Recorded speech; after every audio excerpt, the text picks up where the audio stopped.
guys, welcome back to Limabean Living. If you are new here, my name is Emily. This is my motherhood channel where I take care of all things mom.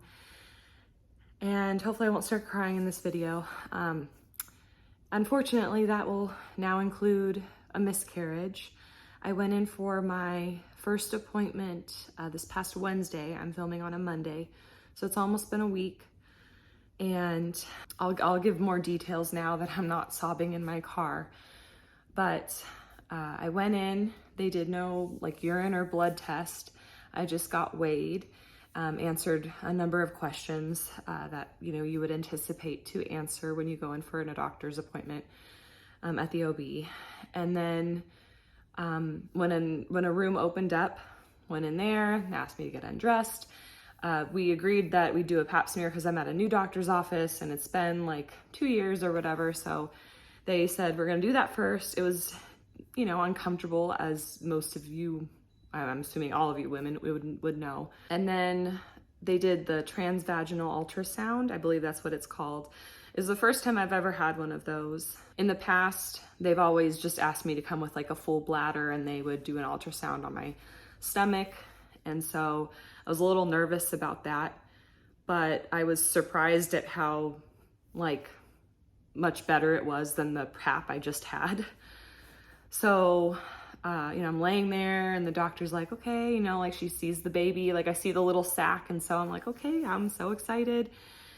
And we're looking at the baby. And since this was my third pregnancy, I would have expected, because I was supposed to be about 9, almost 10 weeks. I should be 10 weeks by now.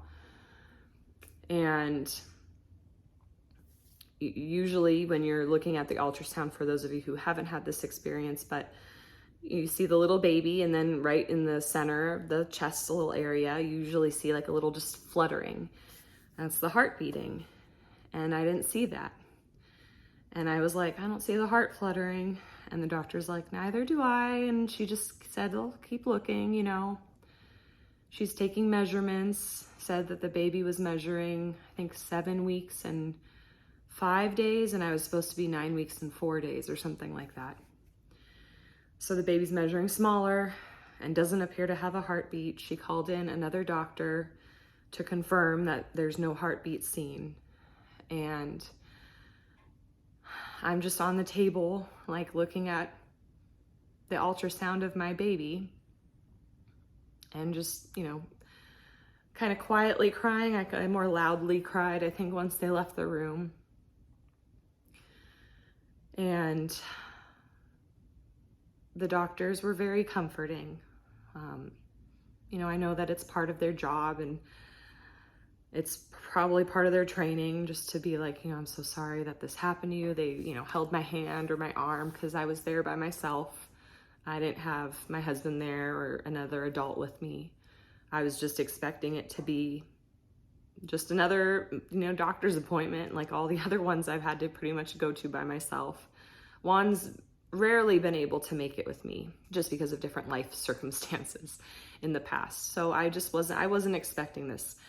It was my one fear going into the appointment. I was like, I told my mom, my one fear is that my body miscarried or the baby's dead and my body hasn't realized it yet and I haven't started bleeding and I just have a dead baby in me. And that was the one thing that happened. I still feel pregnant physically now. I am. There's a baby inside of me and I'm feeling exhausted. I still have my slight aversion to coffee. It just doesn't taste the same anymore. I would still assume that if I had never gone into the doctor's office, I would still assume I'm fine. So my one fear for this appointment happened. It wasn't like I started bleeding before and then I was anticipating it. It was just kind of my normal high anxiety levels were telling me, oh, what if? And I was just trying to push them aside as, my anxiety. So according to the ultrasound, this baby died about 2 weeks ago, maybe 2.5 now. And I have a few options. The doctor said I can wait to see if the baby will come out naturally. I can take a pill that will lead to me having tons of cramps, bleeding at home, but there's a 20-30% chance that I will still have to go back in for a D&C. There was like some like local anesthesia, I think she said, like procedure, which my understanding would be like a D&C, but without going under. I didn't quite see a difference there. And then the D&C is where they put you under, they clean you out. And that is the one option they said was not going to result in me having to come back in, like as a possibility. I don't really like the idea of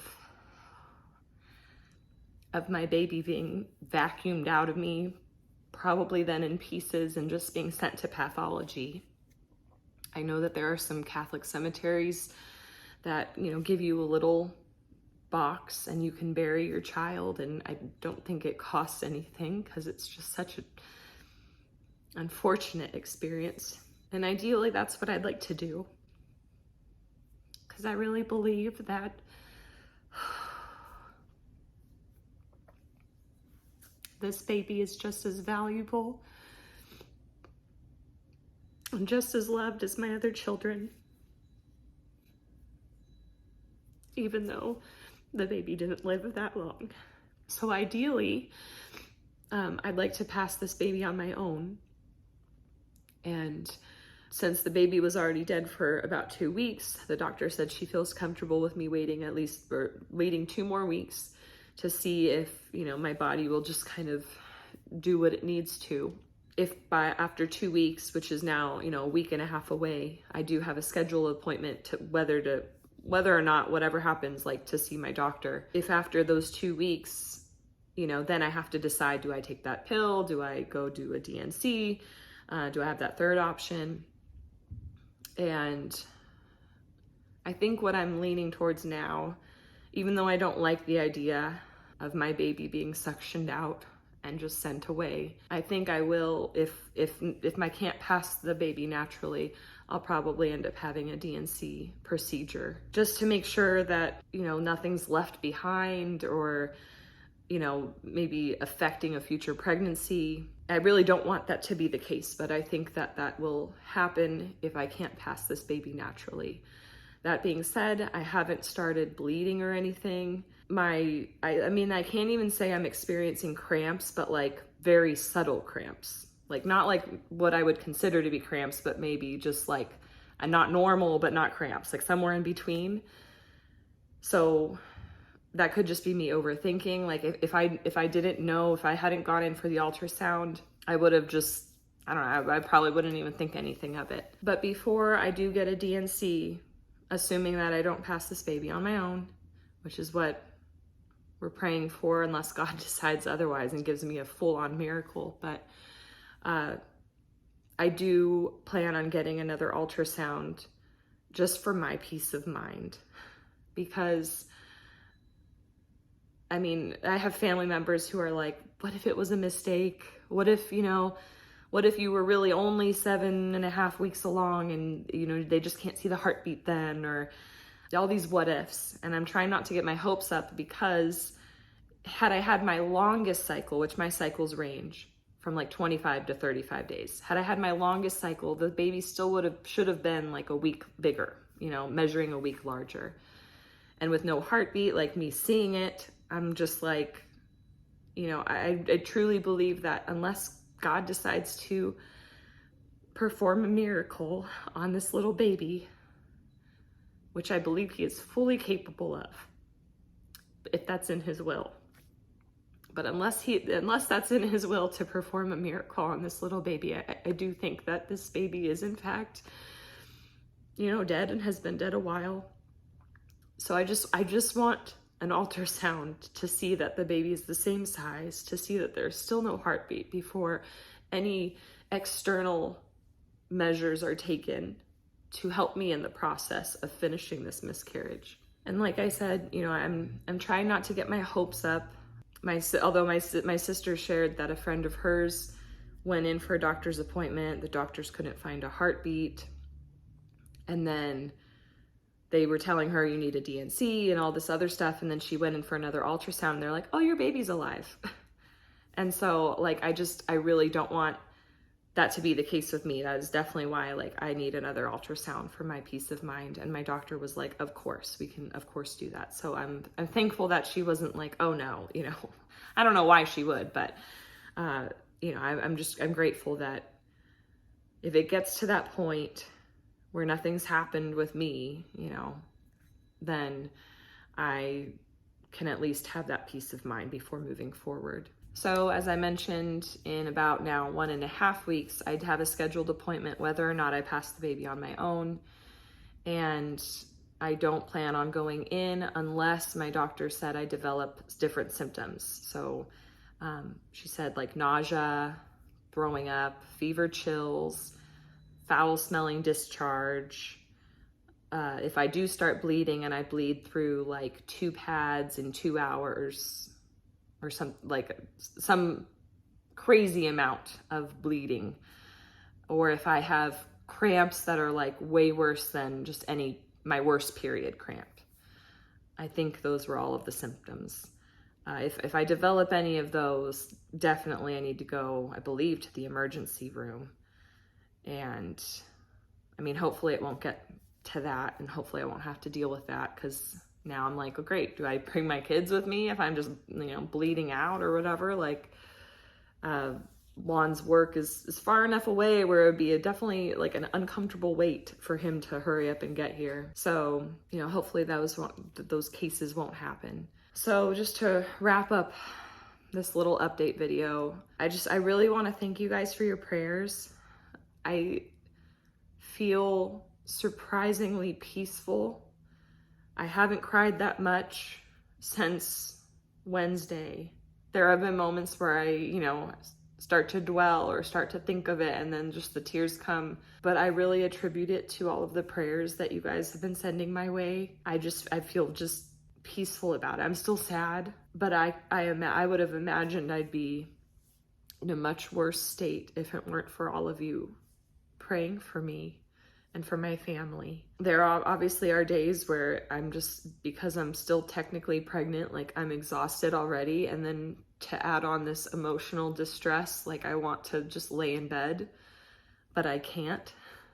So I have these 2 kids to take care of, and I see it as like a blessing and a curse. If this was my first pregnancy ever and I had no children to take care of, and let's say even like no job to distract me, like it would be easy just to be in a big sulk and just want to stay in bed all day. And I'd get to do what I want to do, but then I'd have nothing to take my mind off of it. And then here I want sometimes just to lay in bed and sulk and rest, but I can't. And I have my children to take my mind off it. I'm sure there's always the bright side to look at the current situation you're in, and there's a downside too. It's hard no matter what though. But anyways, thank you for your prayers. You know, Juan's heartbroken, although he's very stoic. You guys saw when he found out that I was pregnant, it was just a, you know, stoic face. So he's a little hard to read sometimes, but I know that he's grieving in his own way. Jack obviously has no understanding of anything. And we did tell Aubrey, and it's just, for her, it's kind of just like a matter of fact. I don't think, you know, it's not like I had a big belly. I mean, I'm big, but not a big pregnant belly that she's used to seeing with Jack in there. And she talks about, oh, what if, you know, you're going to have a girl baby? And I'm like, oh, but you know, this baby died. She's, no, the next time you have a baby in there. So I'm thankful that she's not as distraught by it as we are. You know, when I told her, she didn't get tearful or anything. And it's a matter of fact for her. So thank you for your prayers. Please continue sending them our way. I imagine that if I do start to bleed, if I pass the baby and see the baby and hold the little 1.5 cm large baby in my hands, like, I imagine things will be much worse than they are now. But I'm incredibly grateful that things have not been emotionally as difficult for me as I would have anticipated. And I truly attribute that to all of your guys' prayers. So thank you for that. I know in my video sharing this tragic news, I said I would take a break. And in, the last almost week, I've just thought about how miscarriage isn't talked about all that often. And there's women who probably believe something's wrong with them, but the doctor made sure to tell me immediately, look, this is nothing to do with you. Miscarriages happen among all races, ethnicities, sizes. I've had, people in my life who are incredibly fit, more fit than I am, and they've had miscarriages. Just across the board, miscarriages happen. She was like, the cells sometimes just don't, they'd start developing kind of wrong, and then the baby dies because it's not developing in the way that it's intended to or supposed to. And she's like, it's nothing you did. So I know that this isn't talked about a lot. There's some women who really feel like it's their fault. And I'm going to try, despite its difficulty, to share my experience as we go on, with the hopes that other moms out there won't feel as alone, and just know that this happens a lot. And I have been reached out to by so many people sharing, oh, this happened to me too. And some people I had no idea. And it's just, I'm not thankful that it happens at all. But having a community of women who have gone through the same difficult experience, and to know just the pain, and just to know that I'm not alone, has been helpful. I can't imagine keeping it all to myself, although I know that some people, maybe they just feel like that's what's best for them. But if anything, I just hope that by me sharing, maybe someone watching who doesn't feel comfortable sharing with someone else this experience, I want you to know that you're not alone. I'm experiencing it, and it's difficult. And sometimes I don't even know what I need. People were like, tell me, what do you need? And I'm like, I don't know. There's times where I want to lay in bed, but I can't get a duplicate me to take care of my kids. So anyways, I just hope that this helps someone. So anyways, thank you guys for your prayers again. And I will try to keep you updated as far as the progress goes, and all that is to come. So I will see you guys in the next video.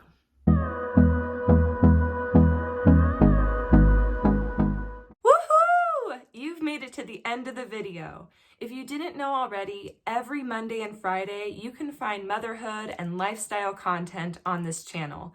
And since us moms have to do it all, that may mean yummy recipes, easy DIYs, mom hacks, cleaning and organization, or just a combo of everything. Please know that you are loved and you are made for greatness, and I will catch you in the next one.